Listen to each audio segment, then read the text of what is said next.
Hello, hope you're all having a great weekend. And if you watched my last video, you know that I told you I'd be coming out with a couple more videos soon, and this happens to be one of them related to Occam.fi. And before we get any further, I want to let you know that this is not financial advice, for entertainment only, and you should always do your own due diligence before investing in any project.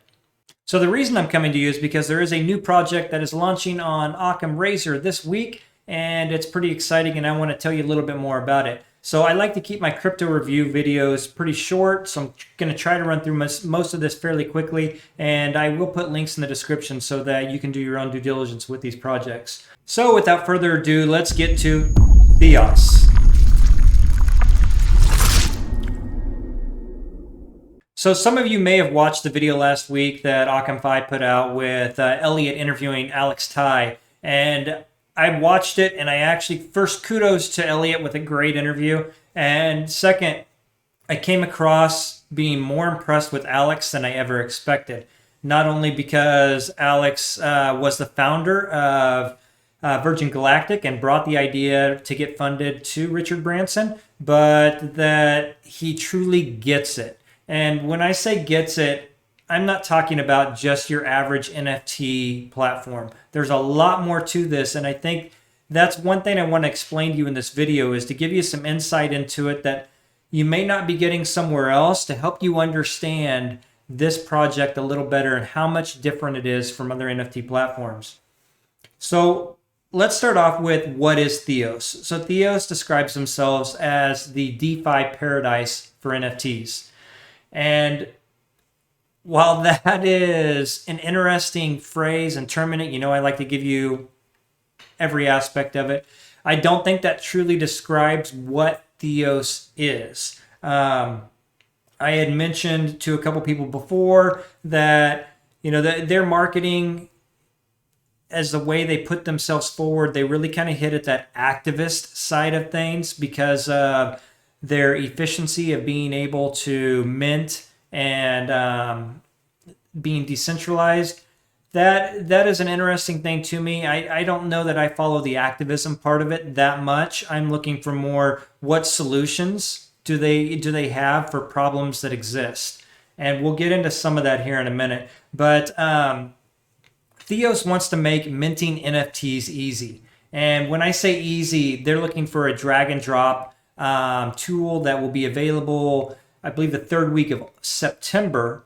So pretty quickly. So their minimum viable product will be ready in September for drag and drop minting of NFTs, which is really cool. But there's a lot more to this.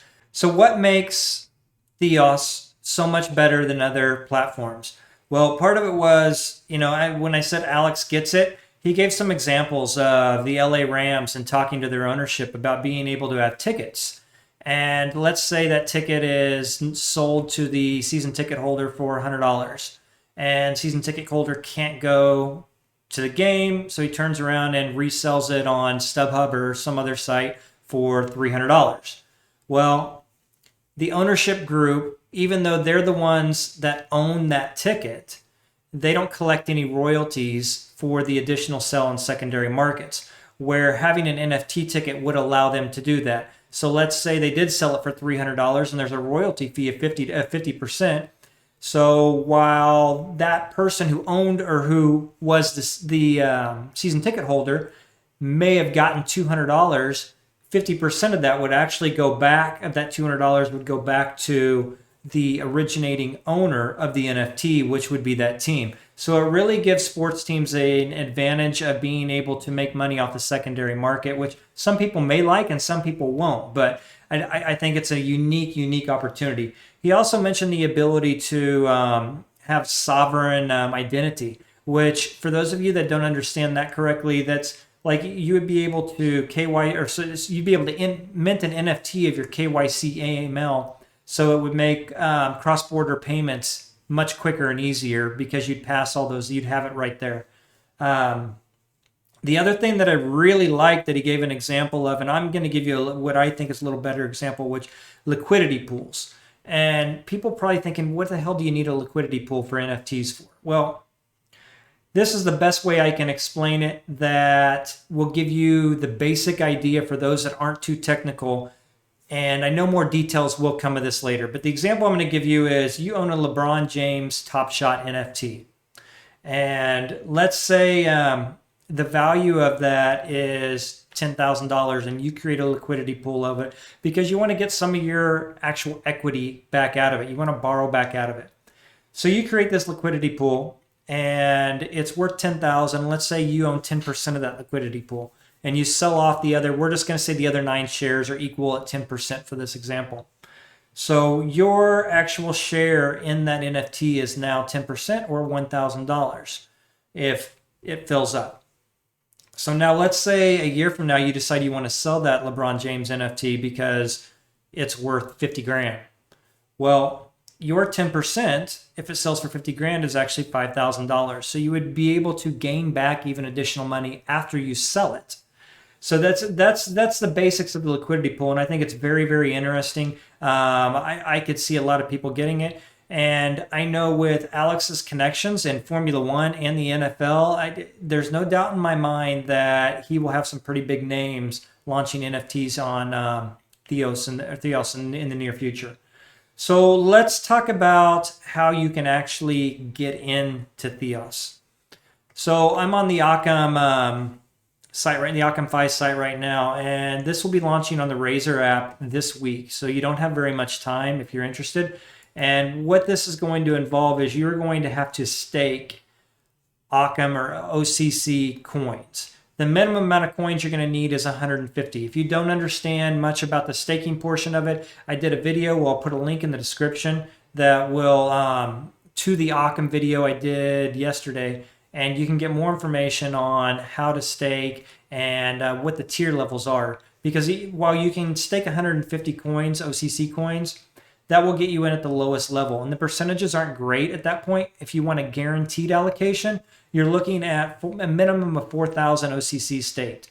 So if you're interested, I would suggest you jump on that quick because registration actually ends on October 31st. At 1600 UTC time. So that gives you about a day and a half to still get in this if you want, and you've got the time to pass KYC. Now, if you can't pass the KYC or your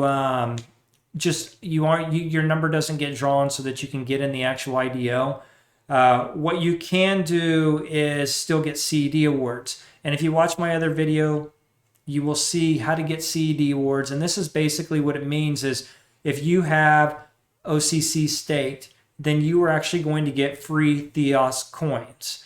Now, I don't know what that exact total is going to be because it's split up among the people that have a minimum of 150 OCC staked, but you can look into the past. I did Card Wallet where I had 1,000 OCC staked, and I believe I got 375 Card Wallet, which is currently, last I looked, it was about 70 cents. So that ended up being, what, $300 worth of Card Wallet for free, even though I didn't get in the IDO, and I'll take that any day. So that's how you can get Theos if you can't get in the IDO. After that, of course, you're going to be able to get it on exchanges. I expect that it's probably going to increase many multiples, so it's probably not going to. You're probably not going to get it for IDO price on an exchange. That's all I have on Theos. I hope you guys, I wish you good luck in getting in and hope you have a great week. And I should be back soon with an overview of all the updates from Occam.fi this last week. Thanks again. Make sure to like, subscribe, share, and comment if you have any questions related to Occam.fi or Theos. Have a good night.